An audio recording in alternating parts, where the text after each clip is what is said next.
No, Windows update. No. Can't be. Can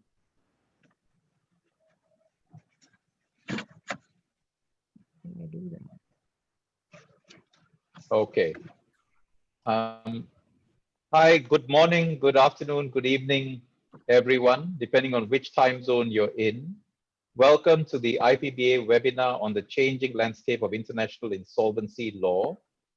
I'm sure we'll have more participants coming in over the next couple of minutes. But first of all, I would like to give the opportunity to our president of the IPBA, Jack Lee, to say a few words to officially welcome everyone to this webinar. Jack? Hello, Mr. Chairman. Dear brothers and sisters, dear distinguished colleagues and guests, I thank IPB officers for organizing this timely seminar, taking place under the devastating impact brought out by COVID-19 pandemic. I do appreciate the joint efforts and collaborations from all our members and officers working for IPBA during such a difficult time. International insolvency is a newly established branch of the study of insolvency that owes much to the phenomena of cross-border incorporations and the conduct of business in more than one jurisdiction. It is largely the offspring of globalization and involves looking at both law and economic rules. The World Bank and United Nations Commission on International Trade Law, UNCITRAL, in consultation with the International Monetary Fund, IMF, designed the Insolvency and Creditor Rights Standard, the ICR standard, to represent the international consensus on best practices for evaluating and strengthening national insolvency and creditor rights systems. Inside insolvency law, in terms of the international landscape across different jurisdictions, we may find many subtopics to discuss. For example, forms of security, creditor and contributory ranking, unpaid debts and recovery, state support, rescue and insolvency procedures, stakeholders' roles, liabilities, setting aside transactions, carrying on business during insolvency, additional finance, multinational cases, reform, and particularly judicial assistance and cross-border recognition and enforcement, etc. Today's seminar is contributed by practitioners in the fields who trace development of the subject, give an account of the influences of economics, legal history, and private international law, and chart its relationship with finance and security issues, as well as the importance of business rescue as a phenomena. Furthermore, how international instruments have been introduced in recent years function, as well as how the subject itself is continually being innovated by being confronted by the challenges of other areas of law are also the subtopics that we expect to listen from all our distinguished speakers. Ladies and gentlemen, I would like to encourage you to focus on today's topic and discussions from now on. Before closing my words, I would like to invite you to Shanghai Annual Meeting Conference on April 18 to 21st this year, and I will surely bring you an unforgettable event in Shanghai. Thank you very much. Thank you very much for those words, Jack. Very well summarized this entire complicated area that we are involved in. And thank you for those words. And we definitely hope to see you either virtually or physically in Shanghai. Now, let me formally introduce myself. My name is Dinesh Bhaskaran. I'm a lawyer in Shern Delamore in Kuala Lumpur, Malaysia, and I'm a past president of the IPBA. I will be your moderator for today, for today's session.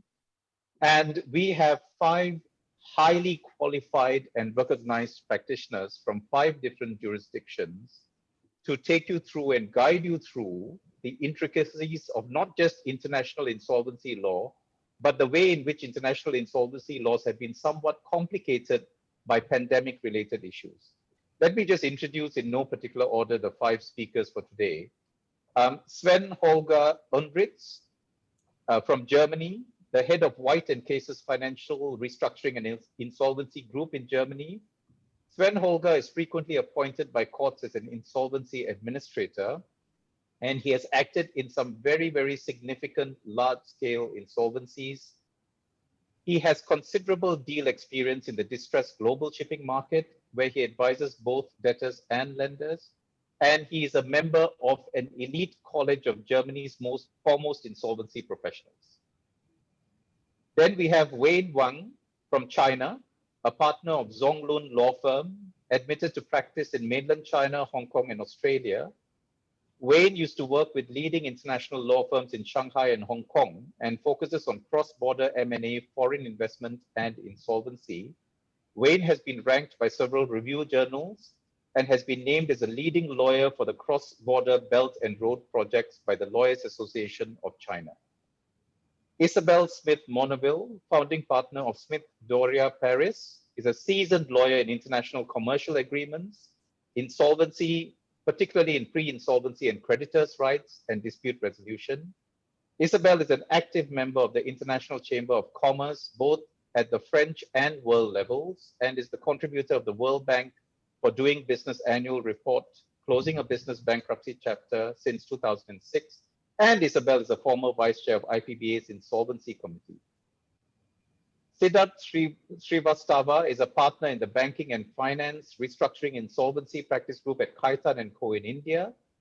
Siddharth extensively works for leading banks and financial institutions and advises clients on debt restructuring, project finance, and structured finance matters. He also advises clients in insolvency resolution processes in various capacities, such as counsel to resolution professionals, representatives of financial creditors, operational creditors, and advisors to investors and bidders. And Siddharth is also recognized by a number of leading review journals and is the selected attorney from India for participation in the roundtable discussions on cross-border insolvency hosted by Global Restructuring Review in London. Last but not least, we have Duncan Mccomb, a barrister at Maitland Chambers in London. Duncan specializes in commercial litigation and arbitration, particularly in the areas of commercial law, civil fraud, company law, and insolvency. Duncan often is involved in cases pertaining to international parties and disputes. And this is interesting, having studied Chinese, he has this rare expertise in relation to China-related disputes and is able to work with untranslated Chinese documents. Of course, if you're on the other side and you can't read Chinese, you won't know whether he's bluffing or not, but we'll give him the benefit of the doubt. Duncan has been involved in high-profile insolvencies, including the liquidation of the Carillion Group, which is one of the UK's largest ever insolvencies, and several other highly recognizable and readily recognizable insolvencies. Now, this is the group of speakers that we have today. As you can see, they certainly are well qualified, and some would say even overqualified by virtue of their experience as well as broad recognition internationally. What we're going to do is this. Firstly, for participants, if you want to ask any questions, we will take questions at the end, but you should use the Q&A function, which you will see on your screen. We will not accept questions direct from participants. It will be through the Q&A functions. It is unlikely we will have time to deal with all questions. We will deal with as many questions as we can. And later on, it may be the case there could be a follow-up with some of these questions separately between the speakers and the participants at a later date. The way the session is going to be split up is really into three. We will start off with what is now a very big topic globally, pertaining to the changes that have been introduced to insolvency laws in each of these jurisdictions as a result of the pandemic. Then we will move on to the second segment, which is to discuss what happens when you have insolvency proceedings in a foreign jurisdiction. What degree of recognition and what impact does it have in your own jurisdiction? And then we will move on to the third and final segment, which is the effect of an insolvency in your country. What effect does that have on assets in other jurisdictions? And there will be some degree of discussion about international or bilateral treaties and so on and so forth. So without wasting any further time, let me start off with the first segment. And I repeat, this segment is on this question: what changes have been introduced to the insolvency laws in your jurisdiction due to the COVID-19 pandemic? And can I get Sven Holger to actually start the ball rolling here? Sven Holger? Yes, thank you, Dinesh. Thank you for inviting me and giving some insights about Germany. Germany, as some of you may know, has been rated the 4th best insolvency regime by the World Bank some time ago. So other countries look at what's going to happen in our country. And I can tell you it's a lot. We are confronted with massive and ongoing activity of our legislator, a big mix of 8 concepts which are changing our insolvency law system dramatically. And some academics ask already, is it just for COVID, or are we changing, or are we facing a new trend? So what exactly has happened? The parliament, which is extremely active too, has initiated numerous financial measures to strengthen the liquidity of company first. That was in March. And there are different possibilities, that so-called direct financial aid, which is loans, equity kickers, and so on. Indirect financial aid, guarantees, for example, and the so-called Kurzarbeitergeld, which is a measure to secure jobs. So the enterprises get money from the Federal Labor Office instead of having to pay for their employees themselves. So that's one thing. What else happened? As you know, Germany is quite a tough country if it comes to going after the directors. The liability is quite tough in our country. And the Federal High Court is holding decisions about this topic on and on. Nevertheless, we have 2 main insolvency reasons: illiquidity and over-indebtedness. And these obligations to file for insolvency have been suspended sometimes, again and again, and we are discussing now another suspension until the end of March of 2021 already. So this is an ongoing process. And the paradox is that in Germany right now, we are confronted with the lowest number of insolvency proceedings for 20 years in the biggest crisis. So this is just shows the influence of politics. And as said already, this is ongoing. Nobody knows how long this will go on. We are expecting a big bubble, at least I'm expecting this, and our economists agree, because these are not gifts so far granted to the enterprises. All these financial means have to be paid back one day. So the balance sheets may explode or implode sooner or later. But for the time being, everyone says in our country, okay, this is the best thing we do. We have a year of election. As you know, Mrs. Merkel will not campaign again, unfortunately, from my perspective. But therefore, the politicians will do a lot in order not to annoy the economy too much. So what else happens? There are further statutory privileges for other measures to strengthen the liquidity. For example, privilege for loans granted by banks in distressed situations. So they are exempt from German insolvency law with regard to avoidance claims if the debtor or the company goes into insolvency nevertheless, unexpectedly. This will happen and this can happen, of course. And there are comparable privileges for payments to suppliers and service providers and so on. You have to go into the details in order to really understand, but it's a massive change we are confronted with. And of course, from an academic perspective, against the system, against the rules of insolvency law. But this is a roller coaster ride sui generis. So, and finally, 1 minute, please.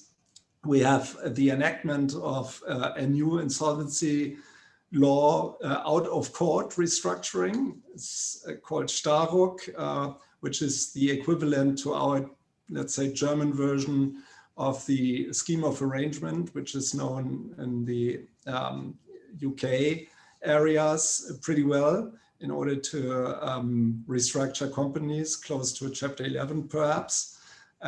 This is something which has started 1st of January, some days ago, and nobody really knows how exactly this will work out. It's based on a European initiative, so we have the same in all European countries, although not all European countries have enacted their legislation already. And this is supposed to be cheaper, more efficient, and driven to a French word would be perhaps conciliation, which means agreement with financial creditors and not with all creditors in order to come to an agreement and restructure the company and move on. To be seen what's going to happen. And finally, the over-indebtedness test has also been changed. Usually you had to go for a forecast of more than 12 months, so which is the prognosis element of the over-indebtedness test. And now this has gone down to 4 months, which also is a massive change. Just to give you some examples about what's going on here, I think really there's a lot more to talk about, but as a first service, this should suffice. Thank you, Sven Holger. That was a very good opening intro. Let me jump straight to Duncan and what's going on in England. And we know that the biggest thing is that Brexit has finally crystallized at long last. But on the insolvency front, what's happening? Yes, I will have the odd thing to say about Brexit, I'm afraid, Dinesh. I'm afraid you're not finished quite on that yet. But hi, everyone. It's great to be speaking to you. And it's just a shame it's not in person because I know how sociable the IPBA is as an organization. But I'm going to focus on corporate insolvency, as I imagine that's probably what most people are interested in here. And I'm also not going to discuss sort of government support initiatives and the like, because those are sort of aimed at preventing insolvency happening rather than insolvency itself. And so I'm going to talk about, well, I've divided what I'm going to talk about into two things, sort of temporary and permanent measures. If I deal with permanent first, because they're probably the most important, and the most important of those permanent measures is that the government has hugely accelerated reforms to the insolvency regime that it was already planning to make. So these were proposed as long ago as 2015. There were then consultations in between 2016 and 2018. Matters then stalled in about August 2018 when the government produced their response to that consultation. Whether they got bogged down in Brexit or what, I don't know. But either way, the pandemic brought a sort of a new sense of urgency in relation to these, and they've been introduced now in sort of double quick time, resulting in the Corporate Insolvency and Governance Act 2020, which is already being called CIGAR. So if you hear people talking about CIGAR, that's what it is. And they introduced some pretty wide-ranging reforms. So I'll give you some highlights. There's a new what's called Restructuring Plan. These are quite similar to schemes of arrangement. However, the most important difference is that they allow for cross-class cram down, as it's known in the business, where the court is enabled to bind a class of creditors against their will, which is a difference to the scheme of arrangement. And there are obvious and quite deliberate parallels here with the US Chapter 11 bankruptcy procedure. This legislation also brought in provisions in relation to automatic termination clauses, or what are sometimes called ipso facto clauses. These have essentially been made unenforceable.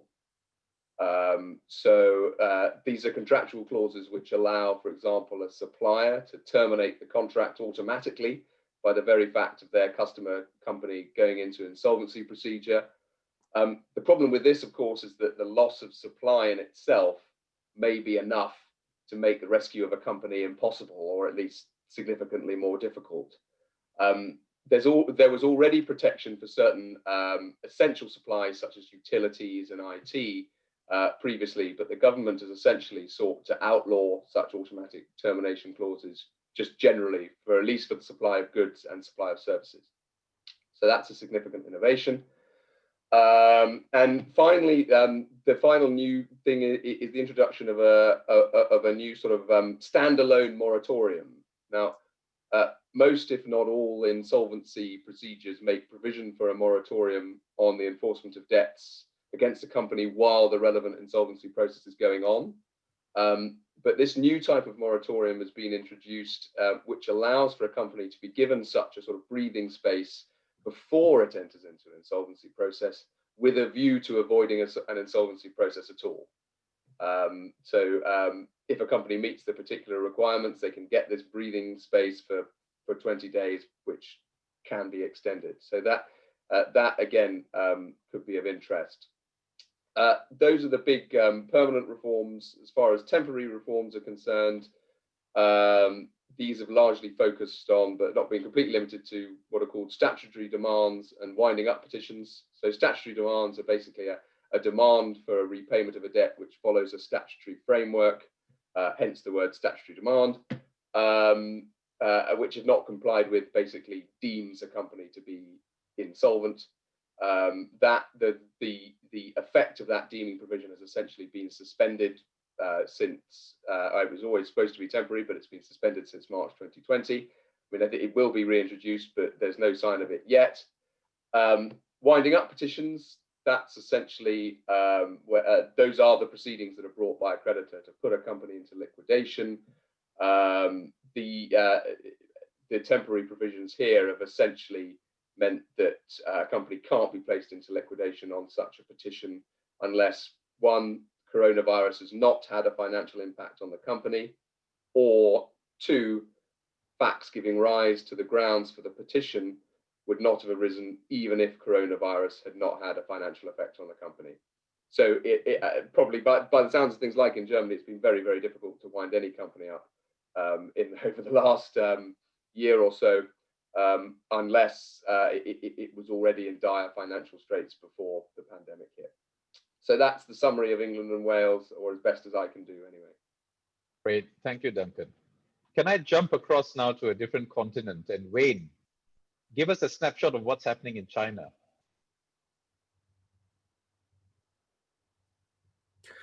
Hi, everyone, and thank you. According to my experience, after the outbreak of COVID-19, there have been more insolvent cases in general, as the economic growth has slowed down a little bit, especially in the first half of 2020. But generally speaking, the life of most people have returned to normal in the second half of last year, and we had a positive GDP growth in 2020. So at the statutory level, I think there's no change of the insolvency law. There's no new legislation coming out from the parliament, but the Supreme People's Court has issued some guiding opinions to deal with insolvency issues in light of COVID-19. For example, the courts should, according to the Supreme Court's opinions, the courts at all levels in China should encourage the creditors and debtors to negotiate and resolve their disputes and to save the debtors to the maximum extent, if practical. The courts, when they are revealing whether the enterprise are insolvent, they should find out what was the real reason that the debtor become insolvent. If they become insolvent due to the pandemic, then they should be treated differently by the courts. For example, the time frame for the debtor or the administrator to submit the draft reorganization plan used to be 9 months according to the insolvency law. But now, according to the opinions of the Supreme Court, the time frame has been extended to 15 months. The courts should, generally speaking, the courts should try to maintain the debtors' continuing operation to the maximum extent. And in various cities, for example, in Nanjing, Hangzhou, and Chongqing, the courts have also enacted guiding opinions relevant to insolvency. For example, in the court proceedings, the parties are encouraged to avoid unnecessary face-to-face contacts during the hearing of the case. And the parties are encouraged to use emails and telephones, video conference to communicate with each other. Actually, my colleagues who specialize in litigation are also attending to online hearings yesterday on one of the cases.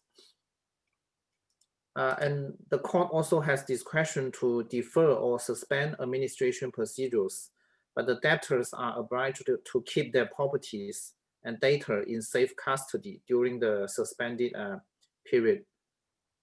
And in certain, if certain procedures are delayed by the epidemic, the parties may apply to the court to postpone the hearing procedures. After the administrator has been appointed and taken over the debtor, he should take measures to prevent the spread of epidemic among the employees of that enterprise. And if the debtor was operating normally before COVID-19, but a creditor applies for the bankruptcy of this debtor after the outbreak of COVID-19, the court should try to resolve such dispute by settlement or mediation.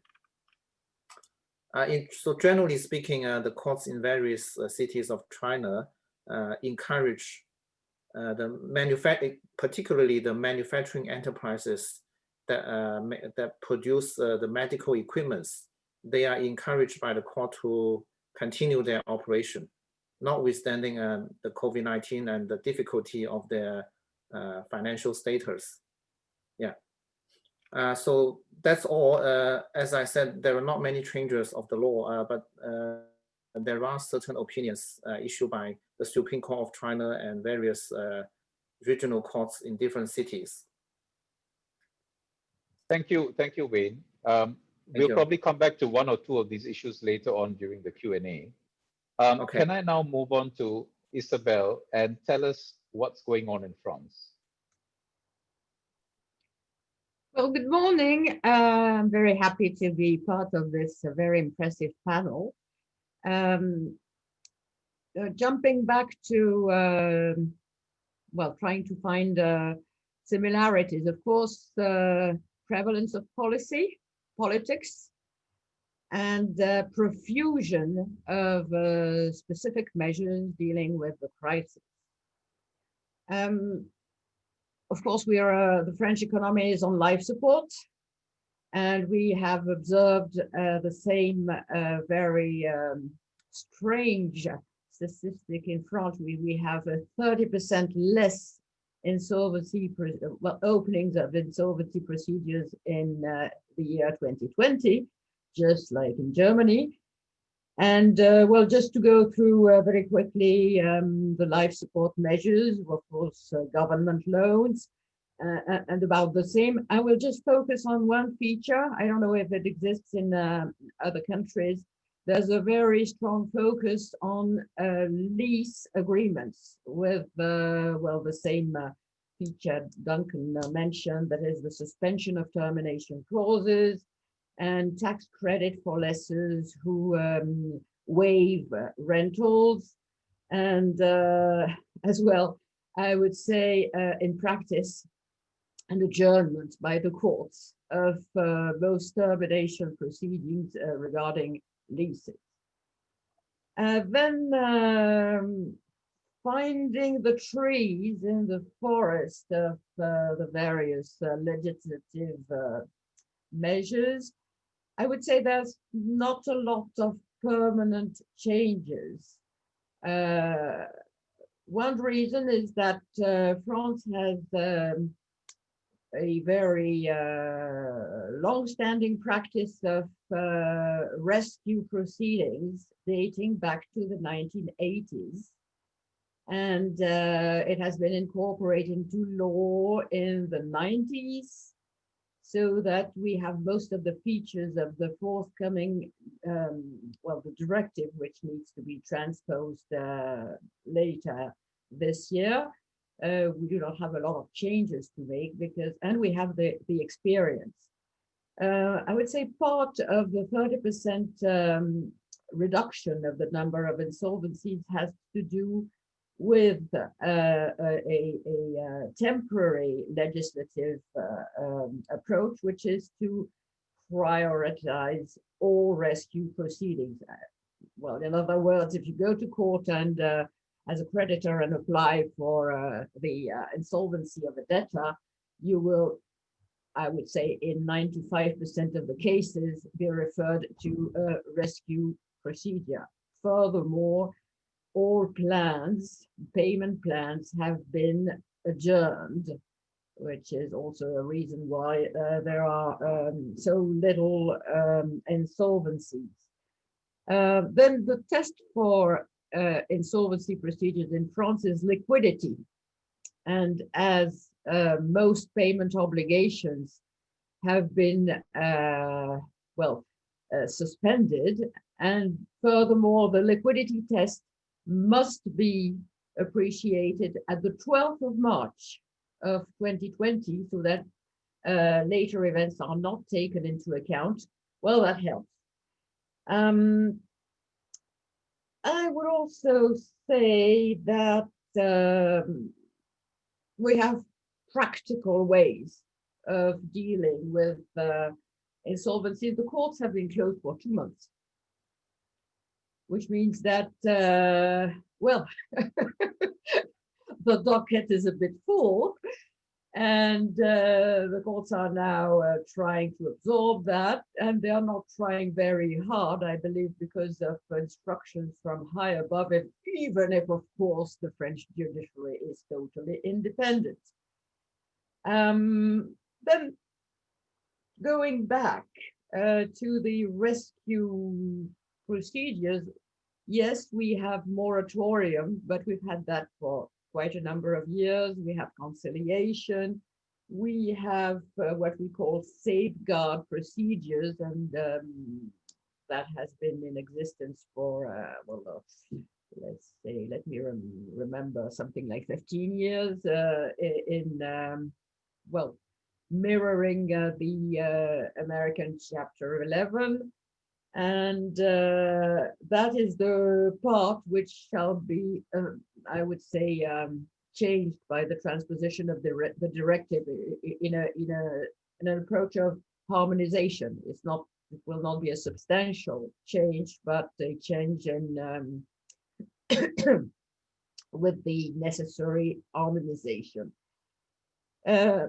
Conciliation is also a feature of rescue proceedings, but one of the main ones is what we call ad hoc mandate, where an insolvency practitioner is appointed by the court for confidential talks with creditors. And these, the confidentiality in itself is avoids the rush of other creditors to, well, obtain priority in their the recovery of their claims, and it works very well. Also, as those are specialized insolvency practitioners with a great experience in mediation, negotiation, and that kind of techniques. And well, the main creditors, the usual suspects, I would say, are quite used to entering into that type of negotiation, because of course they know that if anything happens, insolvency happens, well, wages are super privileged, then the tax goes in, and the social contribution organization, And then the priority creditors, well, there's not much left for unsecured creditors. So that's a very powerful tool for coming into an agreement. And if I have an advice to any creditor, take security, because in France, if you don't have security, you have nothing. Okay, I think I've covered all the changes without going through the same comments as my colleagues, because I guess all over the world, life support is the rule, and whatever the cost is the mantra. Thank you, Isabelle, for that. And last but certainly not least, can I jump across to Siddharth? What's happening in India? So thank you, Dinesh, and thank you to all the participants for joining us. So of course, India, as you would know, India is the Insolvency Code in India is comparatively recent as compared to other jurisdictions. The Insolvency Code came into force in 2016, but India has reacted, I would say, very well and very swiftly to COVID. The Insolvency Code, like Germany, has been suspended till March 25th, 2021, vis-a-vis any default which covers over the last 1 year, which is any default arising from March 2020 till March 2021 would fall within the suspension period, which is to say that no application for initiation of insolvency can be filed for any such default within that suspension period. In fact, the law has been amended to the extent that no application for such initiation can never be filed, even after the suspension is removed. So therefore, there's an absolute blackout period for any default which occurs within the COVID suspension period. You don't have IBC remedies at all. And this has huge implications in India. And therefore, there's a lot of debate. Obviously, this bar does not apply to defaults committed prior to March 25th, 2020. Moreover, another thing which the government has done in India in terms of amending the Insolvency Code is basically the minimum amount of default to initiate the insolvency has been increased to INR 1 CR. The initial threshold was very low. So that's another big change. One more change which has been brought into effect in terms of Insolvency Code is that no application in relation to any fraudulent transactions or fraudulent trading can be filed by the administrator or the resolution professional for a default which is during the suspended period. So that's one more change in terms of what the law is. There have been certain other changes by virtue of court's intervention. Just to give you an example, there has been the NCLAT, which is the appellate tribunal responsible for hearing insolvency cases, took suo motu cognizance and held that lockdown period should be excluded for the purposes of counting the corporate insolvency resolution process period. So that's a big change. In India, that's a big thing that a lot of all the hearings, physical hearings, has been dispensed away with, and video conferencing hearing is happening. And all the filings are also happening online, more of a procedural change in nature. One more thing which I sort of wanted to highlight for everyone's benefit is basically, I think COVID has also played a huge role in fast tracking the pre-PAX regime in India. Bringing in pre-PAC was always under discussion for a long time to effectively resolve stressed assets in India. However, the suspension of insolvency, because of the suspension of insolvency, the government is about to bring in a statutory pre-PAC regime, which of course would, among others, be available for stakeholders for COVID period defaults also. Mind you, the statutory pre-PAC regime has not come into force. A discussion paper has been floated, but it is most likely to come into force in the next session very soon, and which would mean that the Insolvency Code again would be amended to bring in statutory pre-PACs. This is also a direct result of COVID. It has been fast-tracked.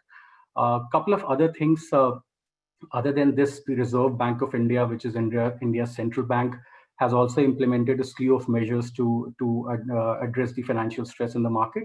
Of course, these include, like some other jurisdictions, grant of moratorium in payment of interest of loans during COVID period, and also introduction of a one-time restructuring window for allowing restructuring of debt for default arising on account of COVID. So I know this is not, this is to prevent insolvency, but that's how the Reserve Bank of India has reacted in terms of giving a one-time restructuring window.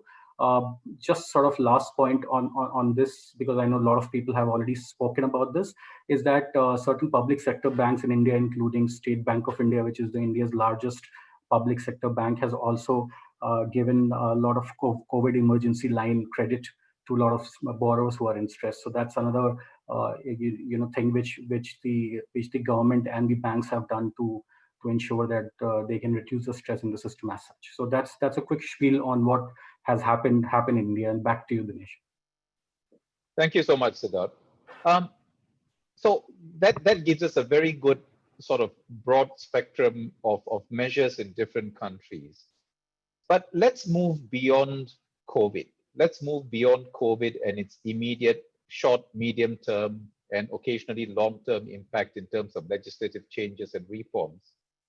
Let's talk about insolvency generally, and particularly international insolvency. So let's move on to the second area. And I'm going to put this in the form of a very simple question. If there is an insolvency proceeding in a foreign jurisdiction, what will be the effects in your jurisdiction? And by way of example, will the foreign court's insolvency ruling be recognized and enforced in your jurisdiction against the assets or subsidiaries of the insolvent foreign entity? And this question and the one that follows later take on an added dimension, because as we know, the number of cross-border operations of companies, multinationals and others, is massive globally. And what has happened during COVID has really been to trigger what could potentially be either global or regional insolvencies. So it becomes critical to understand the impact of insolvency in one jurisdiction on what is happening in another jurisdiction with regard to assets and companies. So for this round, I'd like to lead off with Wayne and tell us how China would tackle these issues. Okay, thank you, Dinesh. Thank you, everyone. Well, in general, China does recognize and enforce foreign insolvency judgment, but there are certain conditions that must be satisfied. There are positive conditions and negative conditions.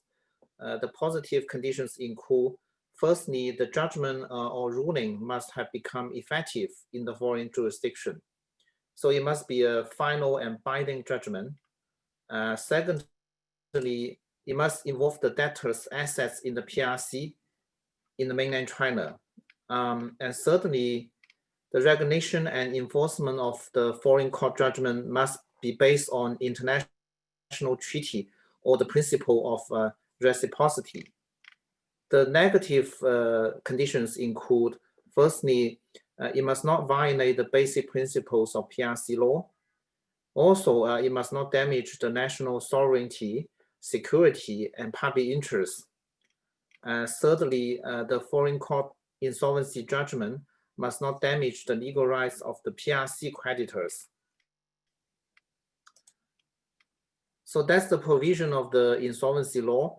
In 2015, the Supreme Court of China has issued opinions regarding the Bell and Roll, and it has slightly relaxed the rule for reciprocity. For example, if a Bell and Roll country has promised, the government of that foreign country has promised to recognize PRC court judgment, but has not yet done so, the PRC court may recognize the foreign court's judgment first for the purpose of procuring the establishment of reciprocity. In addition to that, for the parties to prove that there's reciprocity, because in the judicial process, it is the burden of the party to prove to the court that there is a reciprocity relationship between China and the foreign country. They need to provide evidence. And in order to do that, they don't have to prove that the foreign court of the foreign jurisdiction has actually recognized PRC court's bankruptcy judgment. They only need to prove that the court of the foreign country has recognized and enforced the PRC court's civil or commercial judgment. If that has been proved, then there is a good chance that the PRC court may enforce the foreign court's insolvency judgment. Thank you, Wayne. Isabelle, what about France? And maybe an added dimension, would there be a difference if the insolvency took place in an EU country versus a non-EU country? Would there be a difference on its impact in France?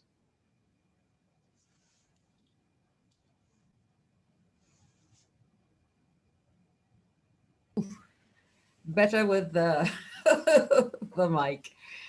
The answer is yes, unequivocally yes. We have a regulation, the EU Insolvency Regulation, which has very specific rules regarding the recognition and generally effects of insolvency procedures in the EU, and the opening of so-called parallel proceedings in one country when the main insolvency has been opened in another country, with a sort of ancillary role of the parallel procedure, secondary.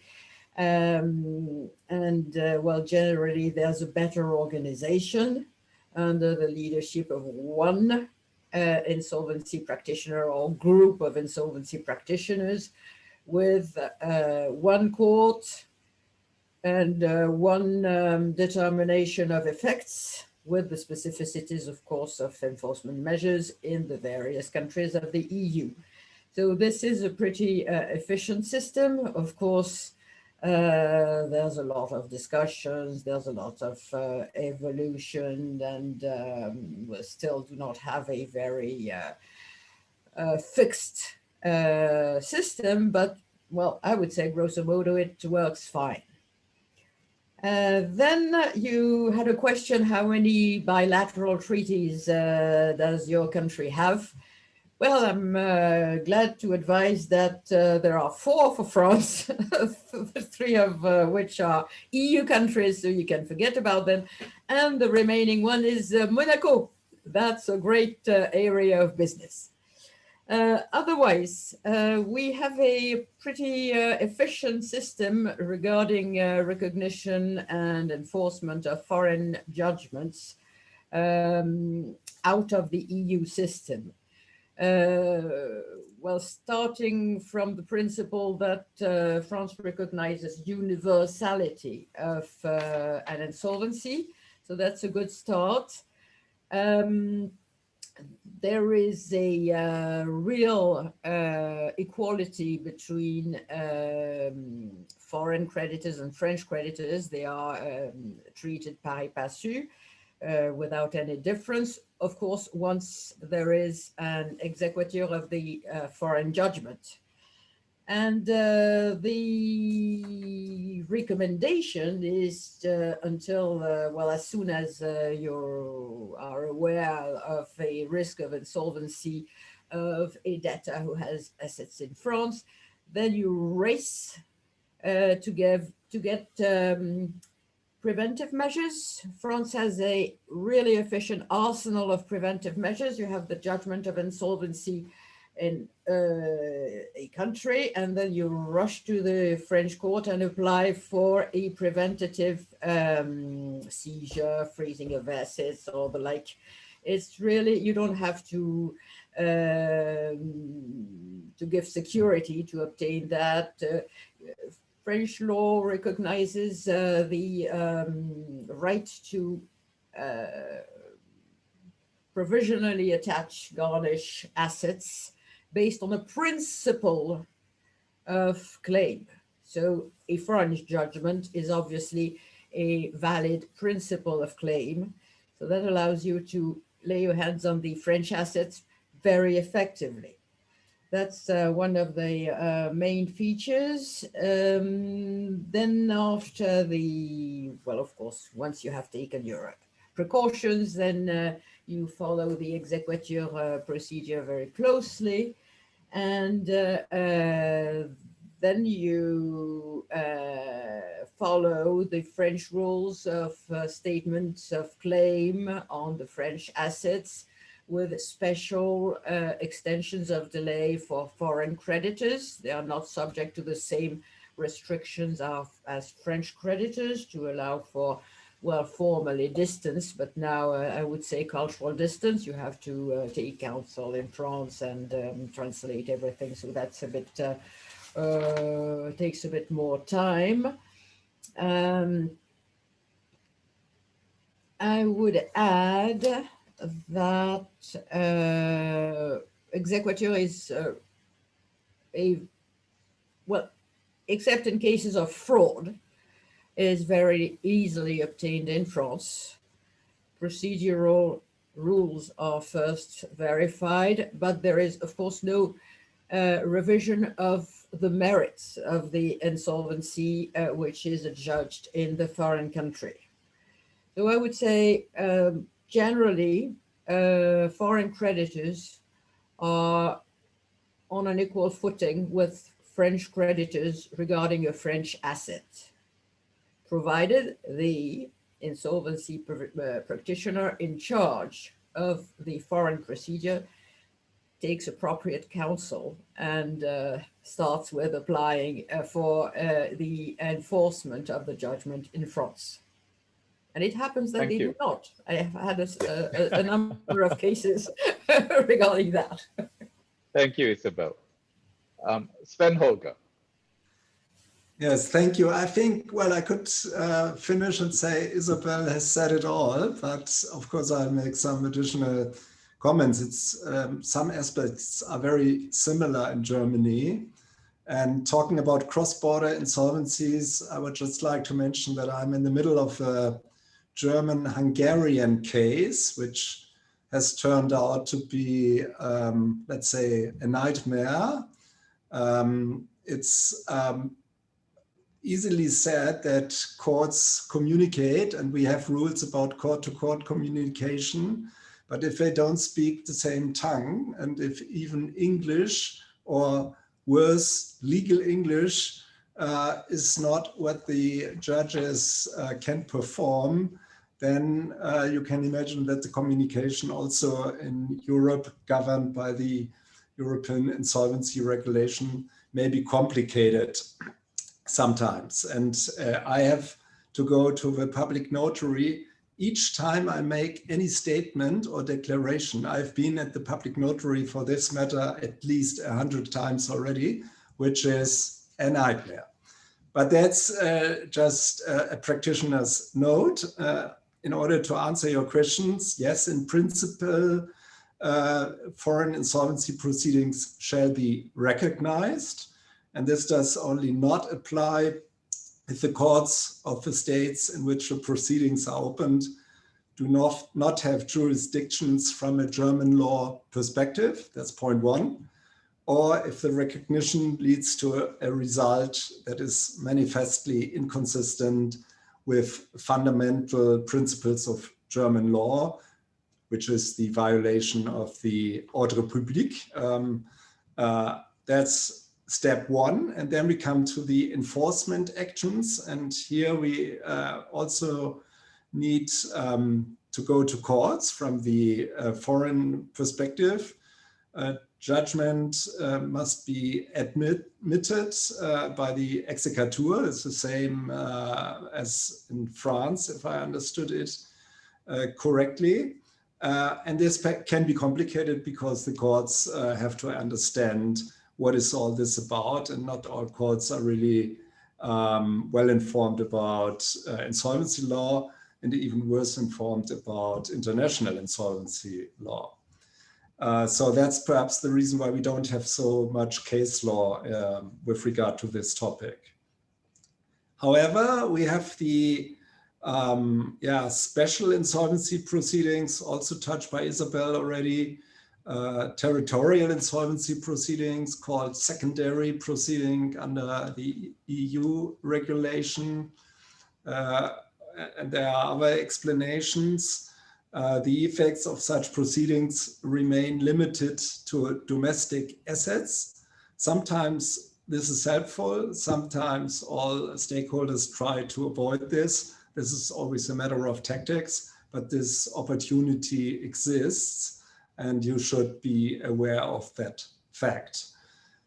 Coming to the decisions, there are only a few decisions. Our Federal High Court, I found out, once accepted, wonder, the US Chapter 11 as an equivalent to our German system. The contrary is right. Our German insolvency plan system is based on the Chapter 11 system, but who cares? In one case, the SOO, scheme of arrangement coming from the UK, it's a famous insurance company case. The court has not accepted this insolvency proceeding, and one must say a scheme of arrangement is not an insolvency proceeding, so therefore this may have been part of the reflection of the court. A very special case because insurance companies usually have their own legislations here in our country, as banks do have as well. And finally, the Hamburg Code, just I can look at it from here, most recently acknowledged a Russian insolvency proceeding, which was in a way surprising, but I don't want to go into the details here right now, theoretically correct. I would like to raise the attention to one point, which is, in my view, coming, and that's Brexit caused again, Duncan, because Brexit causes new confusion. I reported about the new law in Germany, which is maybe said an equivalent of the scheme of arrangement, which has started January 1st. And now the question is, will this be accepted if, for example, everything that has been negotiated is based on UK loan contracts, which quite often is the case here in Germany. The big entities quite often have UK standard. So some of our friends in our London office have told me, we won't accept this. So you have to come to London and then we will see if we like it or not. And on the other hand, I have said to them, well, if you come with your scheme of arrangement, this will probably be pretty much the same, because now you don't belong to the EU any longer. And there are voices saying that this mustn't necessarily be accepted. And of course, our English colleagues say, yes, but there's Lugano Treaty and so on and so forth. So you must accept it. There's kind of a clash of cultures coming ahead, perhaps. Thank you, Sven Holger. In that clash of cultures, I see an opportunity to make money. Okay, I think that's going to be good for lawyers throughout Europe at the moment. Siddharth. Yeah, thank you. Yeah, so just to sort of quickly tell you what is happening in India. To answer your query precisely, will foreign courts insolvency ruling be recognized and enforced automatically? I would say no, not at this stage, because I had already said that the Indian Insolvency Code is fairly new, and we don't have any codified mechanism treaties with other countries vis-a-vis cooperation in context of insolvency, mind you. We don't have a special bilateral treaty in context of insolvency. Therefore, it does not mean that any foreign decree holder will be remedialist. Therefore, one has to take recourse under the existing laws, under the Civil Procedure Code in India. And therefore, one can take recourse to the assets lying in India of an offshore company which is under insolvency, but that would happen under the extant law, not under any special IBC cross-border regime, which is not enforced right now.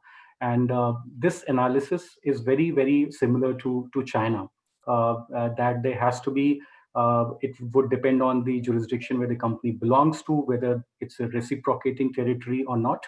And, a foreign judgment also has to be from a reciprocating territory. And what is a reciprocal territory is basically any territory which has been declared by the government of India to be a reciprocating territory, which basically includes countries like UK, Singapore, Fiji, New Zealand, Hong Kong, Bangladesh, UAE. So, I mean, these are to name a few.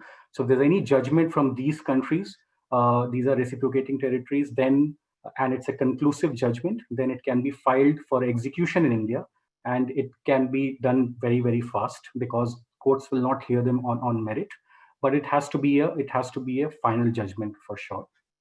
In case of non-reciprocating foreign territory, parties will have to file a suit on a foreign decree, which will be adjudicated upon afresh. So that will take much longer time.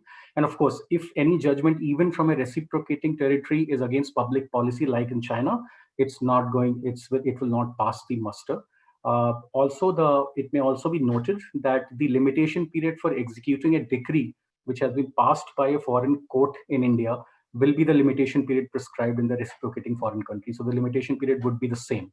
And a lot of people ask this question, whether the adjudicating authority, which is the authority to hear the insolvency cases in India, can undertake or can decide on the foreign decree. The answer is no. The adjudicating authority, especially the insolvency courts, do not have the power.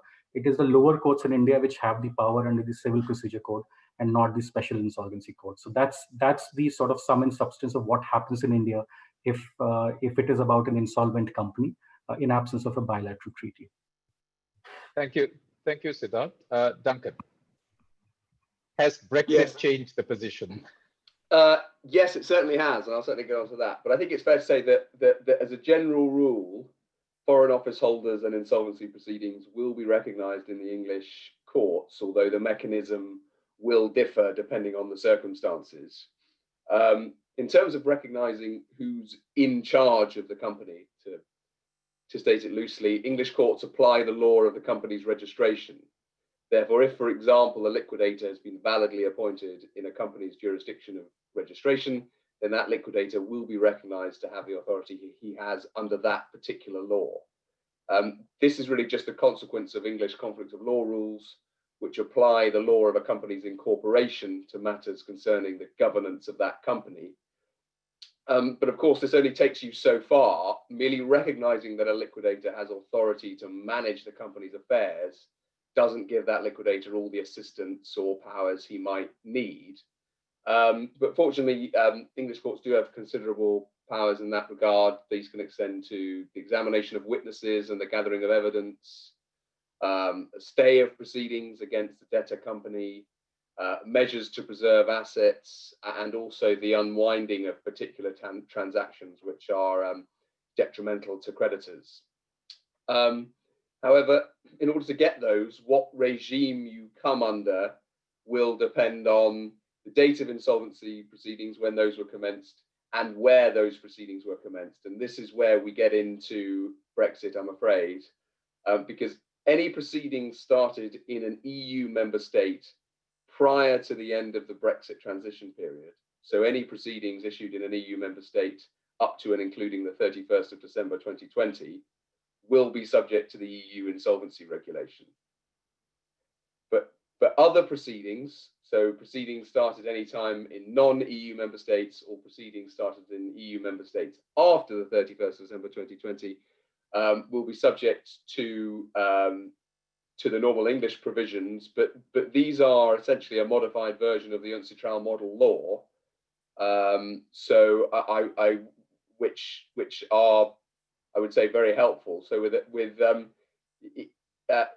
Brexit, although it will make a difference certainly to the mechanism by which European insolvencies are recognised, hopefully shouldn't make too much difference to the substance of that. But it's all slightly uncertain at the moment, as Sven Holger has mentioned. Finally, there are certain Commonwealth and former Commonwealth countries and territories have an additional regime whereby courts can request assistance. Those include countries like Australia, Canada, Hong Kong, Malaysia, South Africa, and also various offshore jurisdictions. So the takeaway is that, as a general rule, foreign insolvency holders and proceedings should be recognised. What mechanism you come under depends. Okay, that's very interesting. I think that's something that we need to watch in the course of the next year or so and see how that pans out.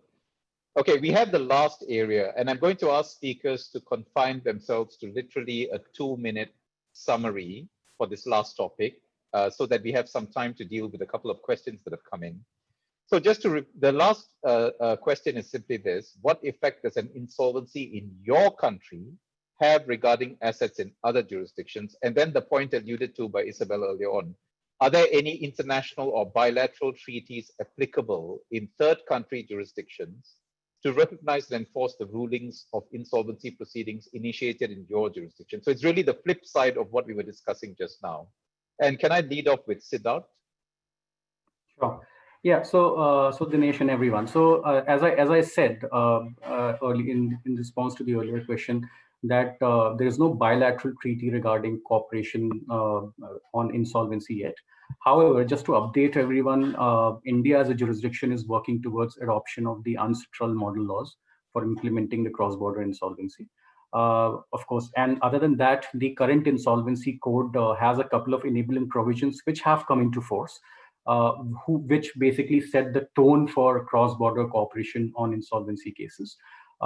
There's one section which empowers the central government to enter into agreements with government of any country outside India for enforcing provisions of the insolvency code. So that's a start. And it also talks about that with respect to the assets or properties of the company, if it is situated outside India, then reciprocal arrangements can be made, and such assets may then become subject to the insolvency code, subject to the treaties.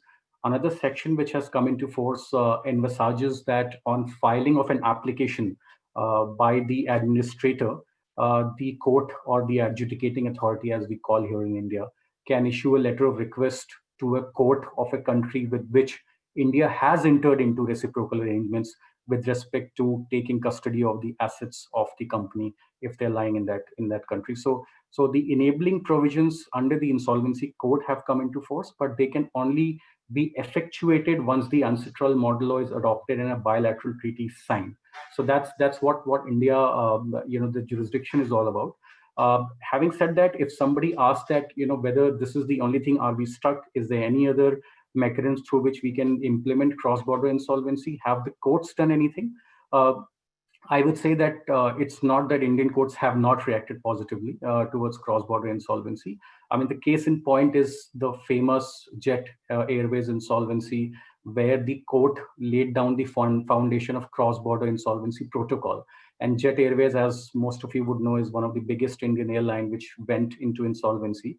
And it was undergoing a separate insolvency resolution process in India as well as in Netherlands. And a resolution professional was appointed in Netherlands as well as in India. In Netherlands, it was an administrator which was appointed. The court, then, when the administrator of Netherlands intervened and said, I also want to have a say in the insolvency resolution process of Jet Airways in India, the court took cognizance of the matter and it allowed the Indian administrator to take control of the assets of Jet Airways in Netherlands, but of course laid down certain protocol guidelines. I mean, couple of them would be it allowed the Netherlands administrator to be invited to participate in the meetings of the Committee of Creditors as an observers with no voting rights. It allowed sharing of relevant information with the Netherlands observer. It also passed an order not to take any adverse decision in the Dutch bankruptcy court, and also said that the administrator shall not, without consulting the Indian resolution professional, sell, assign, or transfer, encumber the assets of Jet Airways. So that's a classic example of a court-led activism which led to some sort of protocol on the cross-border insolvency.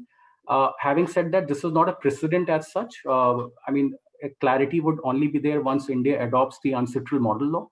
And only then one can say with surety that cross-border insolvency regime is complete in India. So that's the bit about cross-border, and back to you, Dinesh. Thank you, Siddharth. Isabelle, your 2 minutes.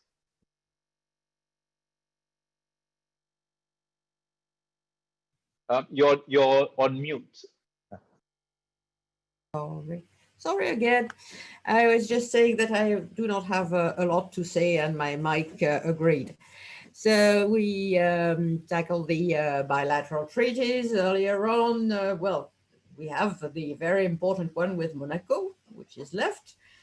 Otherwise, for a French judgment of insolvency, the administrator or liquidator needs to trust into the efficiency of foreign executor proceedings. And otherwise, there is not much we can do from this side. except be on the lookout for aircraft or vessels which happen to pass onto the French territory. And that is it. Okay, thank you, Isabelle. Duncan. Yes, I think somewhat like Isabelle, I'm not sure there's much I can say about this topic in a sense, because it's really a question for the other panelists and for all of the people watching as to what effect an English insolvency will have in their jurisdictions. One thing I can say is that the UK's departure from the EU, along with all the other unfortunate consequences of that decision, means that it unfortunately no longer has the benefit of the regime under the insolvency regulations. So it will inevitably be more difficult and more complicated for English insolvency proceedings and English insolvency practitioners to get recognised in the EU. But I understand that well, I mean, that's a shame, and to be honest, it was in no means inevitable. And for once, I think the blame for that may lie on the EU side rather than the UK side. But we'll leave that debate maybe to another time or for Q&A. Thank you, Duncan. Controversial last statement there. Wayne, what about the Chinese position?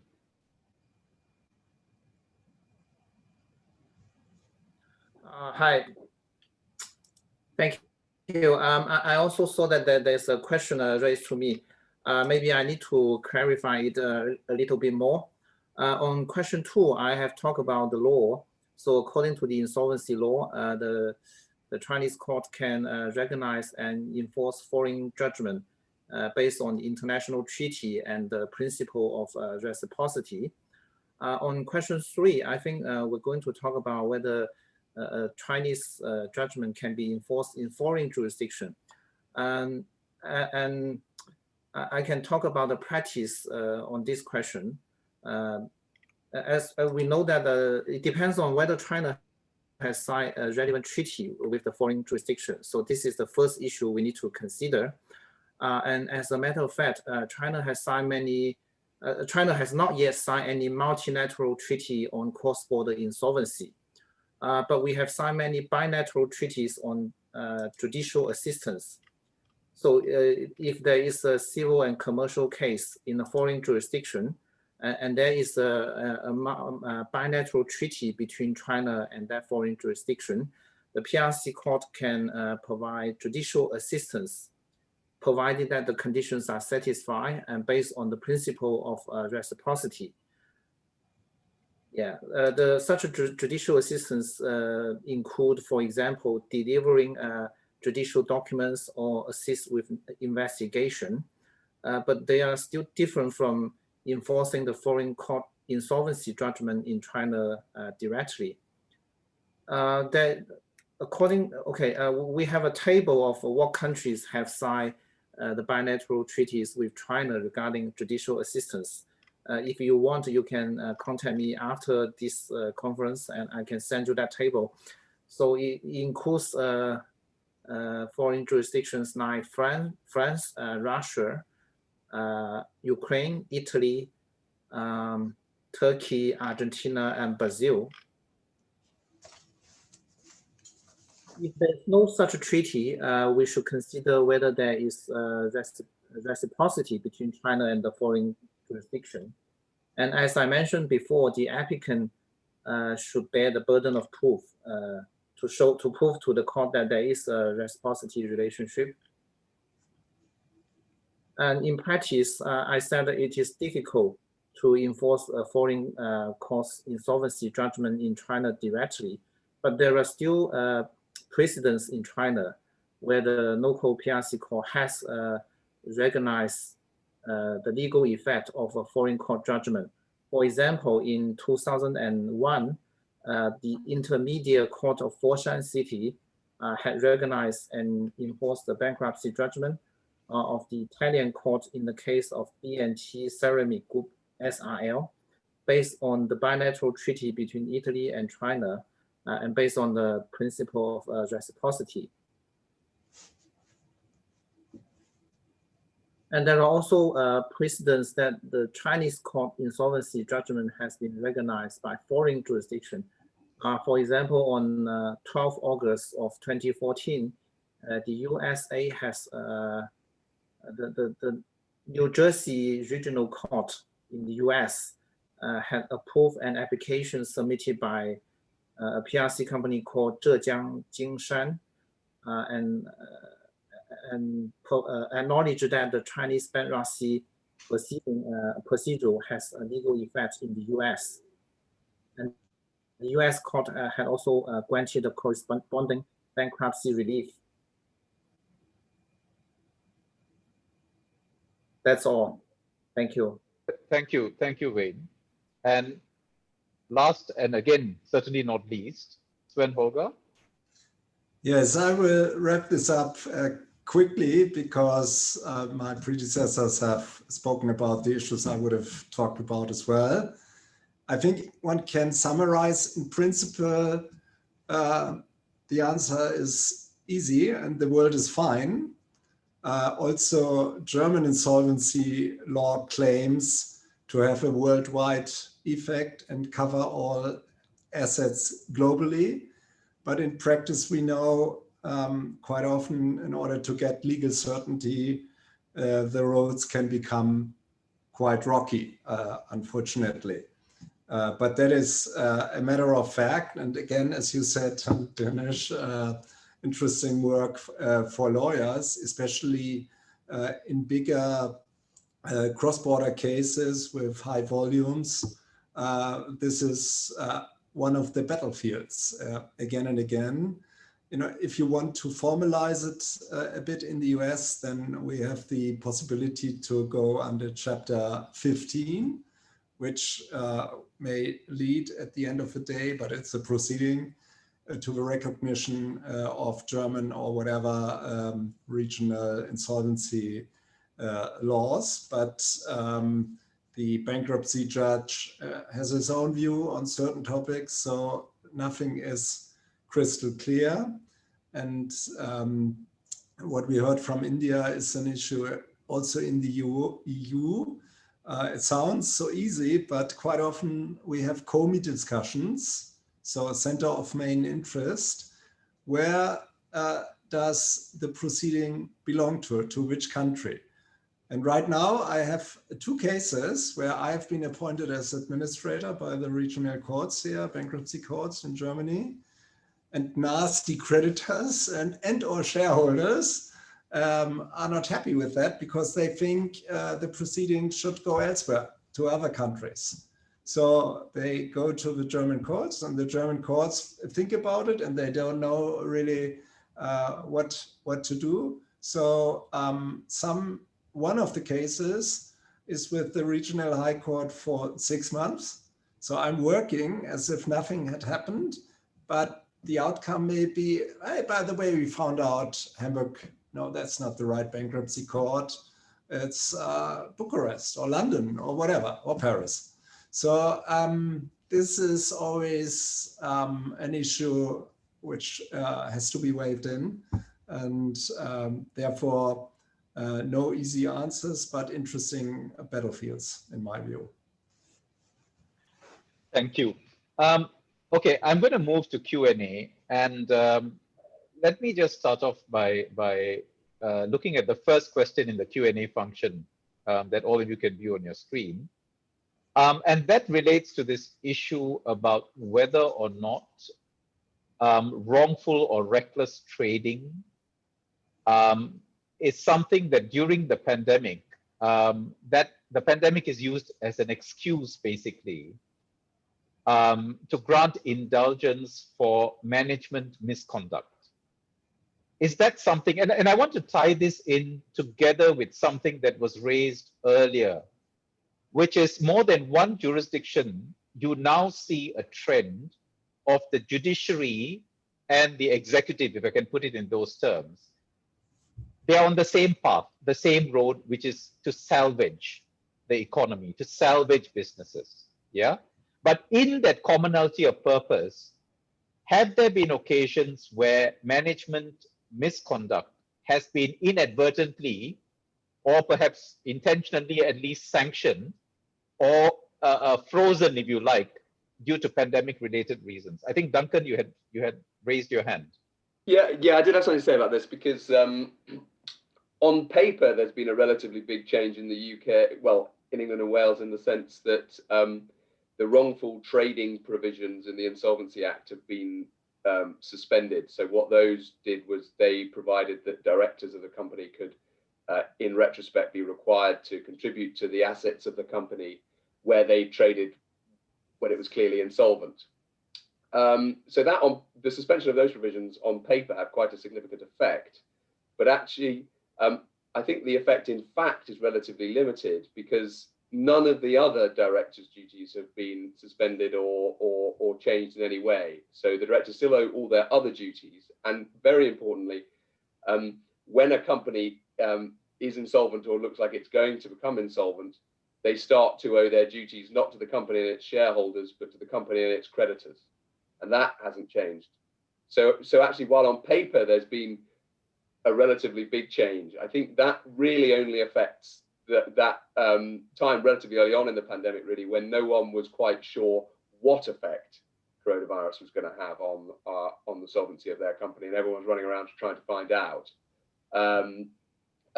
But given all the other directors' duties will still apply, and they're still going to apply and owe to creditors, I think it's actually going to have a factually a limited effect, and I think that will be applied in the courts as well.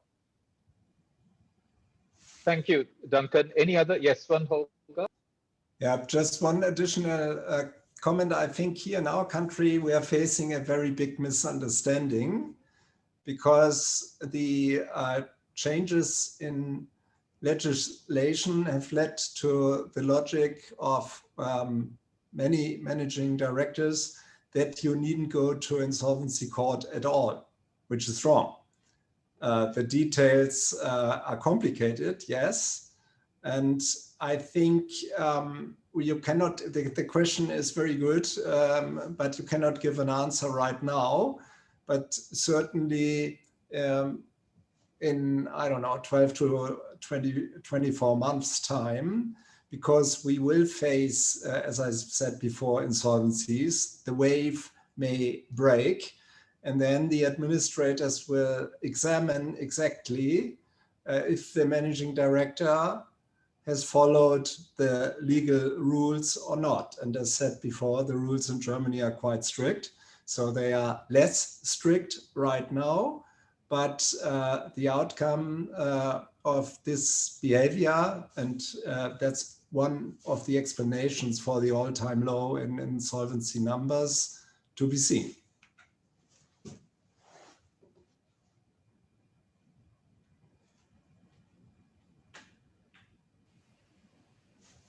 Siddharth? Yeah, so just to add to this, and I agree with Sven, because back in India also, we will have to see how once the suspension is over, within 12 to 24 months, how to pan out, how the resolution professionals would react to such wrongful trading suspension. But just on a related point, just wanted to tell you what is happening in India in terms of enforcement of security. We have seen instances where on account of COVID, the companies and the promoters have gone ahead to the court and taken a stay on invocation of enforcement of security. And the courts have been more palatable, if I can say, and more sympathetic towards the corporates, even if on paper there's a default, even if on paper there is a fit case of enforcement of a security or invocation of pledge of shares. Courts have gone ahead and granted stay because of COVID. So that's the sympathetic approach back in India courts are taking in many cases on account of COVID. Legally, it may not be justifiable, but that's how it is. I just wanted to sort of tell everyone that this is what is happening in certain cases in India. Yes, thank you. Just moving on very quickly to one aspect. I think it was Duncan who raised this. Duncan, you had mentioned a moratorium of about 20 days, which can be extended. Can you just tell us a little bit more about that? Yes, so the idea is that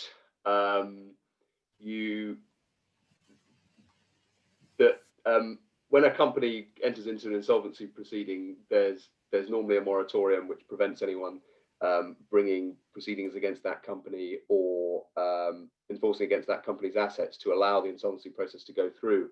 And the thinking was, and it sounds like France may have had this for some time, according to what Isabelle was saying, but the thinking was that moratorium might actually be useful to stop a company going into insolvency in the first place. So if you can prevent that sort of insolvency train from rumbling on by a relatively short moratorium, which allows the company to get its affairs in order, then that might be helpful. I don't know to what extent it's been used yet. I certainly haven't had any experience of it yet. But basically the idea is that the company will get an insolvency practitioner on board. In the UK, that's normally an accountant, but doesn't have to be, I don't think. And they're what's called a monitor. So the monitor considers, the test really is that the monitor needs to consider that a moratorium would result in the rescue of a company as a going concern. If that's the case, then they can file papers at court, and then you will get a moratorium for 20 days, which you then need to apply to get extended. So it'd be interesting to see how that works out, but it's all part of trying to increase this sort of rescue culture and prevent what might have been sort of unnecessary insolvency proceedings. Yes. Any last thoughts from any of the panelists about where they see the COVID situation headed, say, in the next year with regard to insolvency proceedings? Is it the case that we are in an era now where forgiveness or at least freezing insolvency type situations is here for the next year or so, or are we eventually going to move back to a semi-normal insolvency type situation? Any thoughts on that? This is like asking for the dollar exchange rate, Danish. And it's the hot topic here in Germany. Everybody would like to know how will this end? And I also must say, I don't know. I know that the practitioners have predicted a big wave of insolvencies for 2 years now already, and it never happened. There's so much money in the market. The politicians want to be re-elected, and they change the laws, even in our country, in order to avoid these cases. I don't think that you can go on like that because it's against the economic rationale. And I've had many panels and discussions with economists, and they say this is crazy and no system or model functions anymore. So they don't really know how to explain this either. Therefore, it's even more difficult to give a prominent answer. But I think, of course, we will face a period of a big cleanup. I don't know when. Yes, Siddharth? Yeah, I would think in context of India, once the COVID is over and after March 25th, 2021, we will see a massive uptick in restructuring and pre-IBC restructuring cases in India. Because what COVID has taught all of us, including the stakeholders and lawyers, is that insolvency is not the be-all and end-all. Therefore, we would in India see, and I'm speaking, or I've had a lot of interaction with the lenders also, a lot of lenders have started looking at pre-insolvency restructuring options much more as compared to earlier. So IBC is not the only option for the lender. So we will see a massive uptick in restructuring cases in the coming 1 year. Thank you. Okay, I have to bring proceedings to a close. We're actually doing very well for time. We have a minute to go, so we are spot on, okay? Can I just thank each of the speakers? I think it's been a fantastic job from each of you. It's been a really good mix, very interesting thoughts. Participants, you know from the flyer that was circulated electronically, you know where the speakers are from. You can get in touch with them by just going onto their respective law firm websites. We have one question that was specific to Wayne. I will leave that to Wayne to answer this separately offline and take care of that question. So just in conclusion, I think this is a great webinar, but what it teaches us is, as Sven Holger says, do we have a crystal ball really at the end of the day? What is really interesting though is that countries are realistic about finding that balance between keeping businesses alive and killing them, okay? So that balance is going to be a very difficult one for people to tread at the end of the day. On that note, thank you very much. And to participants, thank you so much for attending. Good evening, good morning, and good afternoon. Bye. Thank you, everyone. Thank you. Bye. Bye-bye.